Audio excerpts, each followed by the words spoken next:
Assalamualaikum warahmatullahi wabarakatuh. Alhamdulillahirrabbilalamin. Wassalatu wassalamu ala asyrafil anbiya'i wa mursalin wa ala alihi wa sahbihi ajma'in. Amma ba'du. Pertama-tama marilah kita semua panjatkan puji syukur kehadirat Allah Subhanahu wa taala yang telah melimpahkan rahmatnya kepada kita. Semoga kita senantiasa diringankan langkahnya, dilembutkan hatinya, serta dipanjangkan usianya untuk mempelajari sebagian dari tuntunan agama kita. Alhamdulillah, berkat ridhonya, hari ini saya diberikan kesempatan untuk menyampaikan ceramah kepada teman-teman sekalian. Dan pada kesempatan yang diberikan kali ini, saya akan membawakan ceramah singkat dengan tema Jujur Itu Indah. Semoga dengan sampaikannya ceramah ini dapat bermanfaat bagi teman-teman sekalian. Amin ya rabbal alamin. Nah, sebelumnya teman-teman pasti udah gak asing kan dengan kata jujur. Sebagai seorang muslim yang baik, kita tentu saja selalu dianjurkan untuk jujur dalam setiap perkataan dan perbuatan kita. Tapi teman-teman mungkin pernah bertanya, kenapa sih kita harus jujur?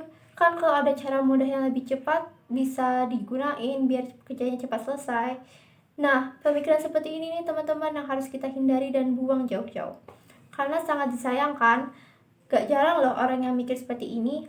Padahal teman-teman tahu gak sih, kalau kejujuran itu merupakan tanda bukti keimanan teman-teman sekalian loh. Seperti cerita sahabat Nabi yang satu ini nih. Suatu hari, ada seorang sahabat Nabi yang bertanya kepadanya, "Ya Rasul, apakah mungkin seseorang itu pelit?" Kemudian Nabi menjawab, "Mungkin saja." Kemudian sang sahabat bertanya lagi, "Lalu apakah mungkin seorang mukmin itu pengecut?" Kemudian Nabi kembali menjawab, "Mungkin saja." Namun ketika sahabat Nabi bertanya, "Apakah mungkin seorang mukmin itu berbohong?" Nabi menjawab, "Tidak." Hadis riwayat Imam Malik dalam kitab Al-Muwatta. Nah, dari hadis tersebut dapat kita ketahui bahwa hadis tersebut mencoba untuk mengajarkan kita untuk berkata jujur, karena seorang mukmin tidak akan mungkin berbohong. Dan yang perlu kita ingat nih teman-teman, kejujuran adalah semua pangkal perbuatan baik manusia. Karena dengan kita berkata dan bertindak jujur, kita bukan hanya akan mendapat kepercayaan dari orang lain, tapi kita juga akan merasakan yang namanya ketenangan hati karena kita sudah jujur kepada diri kita sendiri. Gimana tuh maksudnya? Nah, selama ini kalau ada orang yang nyuruh kita jujur, pasti alasannya karena supaya kita bisa dipercaya dengan orang lain kan, supaya orang-orang bisa percaya sama kita gitu. Nah, padahal ada satu keutamaan lagi yang gak kalah penting loh, yaitu mendapat ketenangan hati untuk diri kita sendiri.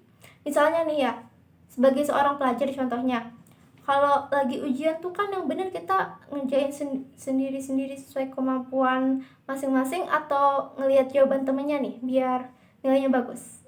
Tentu saja dengan mengerjakan sendiri-sendiri ya pastinya. Tapi tetap aja ada yang celingak-celinguk nanya temennya, nomor 1 apa gitu kan. Nah, kalau kalian masih kayak gitu gak apa-apa. Semoga habis dengerin ceramah ini bisa berubah ya. Nah, kalau kalian ngerjain ujian gitu, nanti hasilnya kan akan dipakai untuk masuk ke perguruan tinggi nih ya. Nilainya dilihat apakah mencukupi kriteria untuk masuk kampus tersebut atau tidak. Nah, kalau udah lulus dari kuliahnya juga nanti kalian akan mencari kerja kan dengan gelar sarjana, yang dimana gelar itu kalian dapat dari hasil nilai yang kalian peroleh selama proses kalian masa belajar di SMA ini kan. Artinya, nilai kalian ini akan terus berpengaruh kepada diri kalian sendiri. Nah, apakah kalian gak merasa gelisah nanti mendapatkan pekerjaan dari hasil curang? Kira-kira berkah gak ya duitnya? Wallahu a'lam, tapi ada baiknya kita menghindari hal-hal yang tidak diinginkan tersebut, bukan? Jadi tidak ada salahnya apabila teman-teman sekalian mendapat nilai yang mungkin menurut teman-teman masih kurang. Tapi asalkan nilai tersebut murni dari pemahaman teman-teman sekalian, insya Allah hal tersebut akan berpengaruh baik kepada teman-teman sendiri.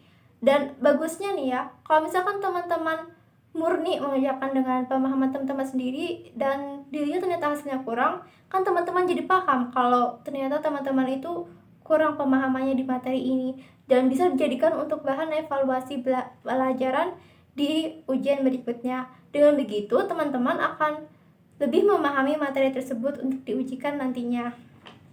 Nah, tidak ada perbuatan dan ucapan kecuali kejujuran. Oleh sebab itu, Allah menyuruh orang-orang mukmin agar selalu berkata benar dan berlaku jujur. Hal ini diperintahkan oleh Allah melalui firman-Nya dalam Al-Quran, Al-Ahzab ayat 70 yang artinya, "Hai orang-orang beriman, bertakwalah kamu kepada Allah dan katakanlah perkataan yang jujur dan benar." Sebagai penutup, kejujuran adalah tiang agama, sendi akhlak, dan pokok rasa kemanusiaan manusia. Tanpa kejujuran, agama tidak lengkap, akhlak tidak sempurna, dan seorang manusia tidak sempurna menjadi manusia. Disinilah pentingnya bagi kehidupan. Rasulullah Shallallahu Alaihi Wasallam telah bersabda yang artinya sebagai berikut: "Tetap berpegang eratlah wahai kamu seakan-akan melihat kehancuran dalam berpegang teguh, tapi yakinlah bahwa di dalam kejujuran itu terdapat keselamatan." Hadis riwayat Abu Dunya. Sekian yang dapat saya sampaikan. Kurang lebihnya mohon dimaafkan. Semoga sehabis mendengarkan ceramah ini, teman-teman sekalian termasuk saya bisa introspeksi diri dan menjadi pribadi yang jujur dan lebih baik. Amin ya rabbal alamin. Wassalamualaikum warahmatullahi wabarakatuh.